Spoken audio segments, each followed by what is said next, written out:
Hello, welcome back to The Whole Doctor. Today is part one of a three-part video series, which is very near and dear to my heart. It's a topic that I really didn't know existed until I kind of created it for myself, and it's how to eat. There is so much focus on what we eat, and we've kind of forgotten the basics. And this is sort of encompassed in this topic, how to eat.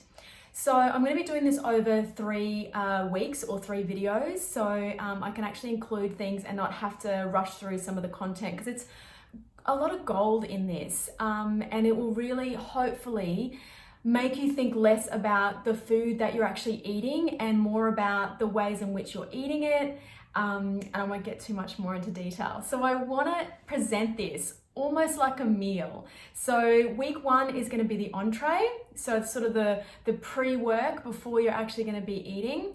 The second week, next week, will be the main, what's actually happening when you're eating and how to eat when you're eating. And then week 3 will be our dessert or our finisher, just to round it all off. So this week, what I'm going to start with is the concept of slow food. So I want to reintroduce this concept, and it's not my own.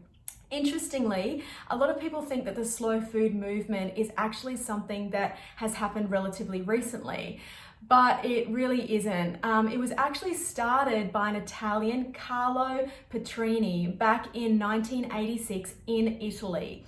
And it was all about getting people back to just eating simple food, preparing simple meals together, and taking time to prepare those meals, paying attention to the ingredients, not producing excessive food waste, and looking at where that food was being sourced, hopefully mostly from local communities, and growing your own. So the slow food movement is more important than ever as we become more and more reliant on fast food, which we've really seen a lot more of recently with the current lockdowns in many places, and this reliance on getting takeaway food. So just keep in mind, fast food has sort of become essential as well because of the way we live. So it's not about eliminating it entirely, but just understanding the limitations of that food. And if you think about it, in many cases, sometimes the fast food that you're consuming is so depleted of nutritional value that you would actually be better off not eating anything at all for that meal if that's your only option. Don't forget fasting. It can be a fantastic benefit for your body. Check out my previous videos on fasting, lots of great content there. But by actually missing out on having fast food, you're also reducing the inflammatory burden into your body.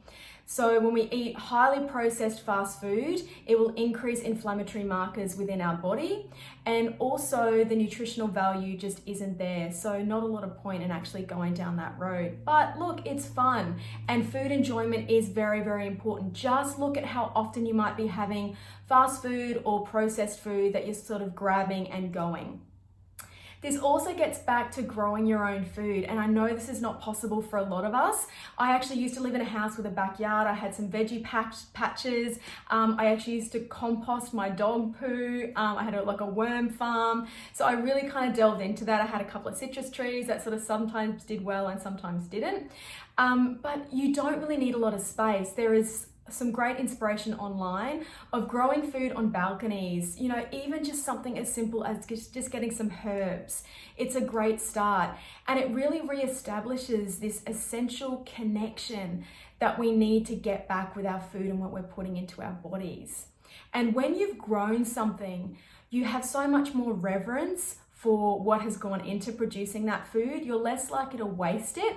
It will actually stay fresher for longer, and you're more likely to actually really enjoy the preparation and the eating of that food. And I promise you, it will taste more delicious than something that has been stored or transported a long distance or sat in an air-conditioned, zero natural light supermarket shelf for potentially a couple of weeks, or kept in cold storage and brought out when it's not even in season.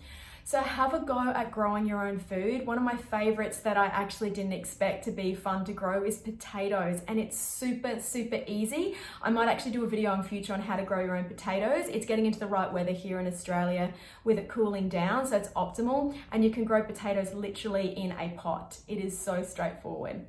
So the last thing I want to draw on with how to eat for this week is the sort of energy content of your food. And this ties all of these themes together.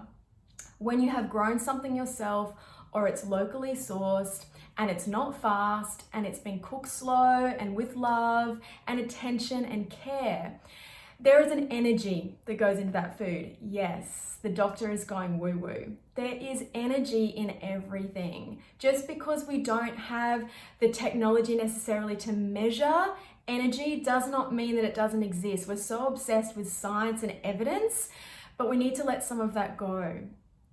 So energy in food is so important because it's that energy. If you want to look at it like the nutrient value, that's a form of energy. It is transforming into energy for you to actually run your body. So the energy within that food, when you consume it, you digest it, you assimilate it, it's providing energy in order for you to live your life and go about your day and grow and thrive. So if you are eating what the yogis would call prana-less food, so not having energy and life force within that food, then that's not going to translate into energy and life force within your body. So it just goes back to the basics of eating the freshest, most seasonal ingredients that haven't been stored for long periods of time. That's going to be a lot more alive and it's going to serve your body in a much better way, which is where the fast food comes back in. That's not going to have a lot of energy and life force in that food because it's highly, highly processed. So a few ideas, your little entree, just to get you thinking about how to eat. Start thinking about even just 1 or 2 meals this week that you can really prepare from scratch, preferably with your family, your loved ones, a meal that you share. And really enjoy those ingredients. Smell the herbs that you're using. Really feel the process of you cooking, taste as you go. And that's starting to really plant the seeds of how to eat in the most optimal way for your health and well-being. So catch me next week. Make sure you subscribe to the channel so you'll get your weekly updates of all my content. But next week we'll move into our main course of how to eat. See you soon.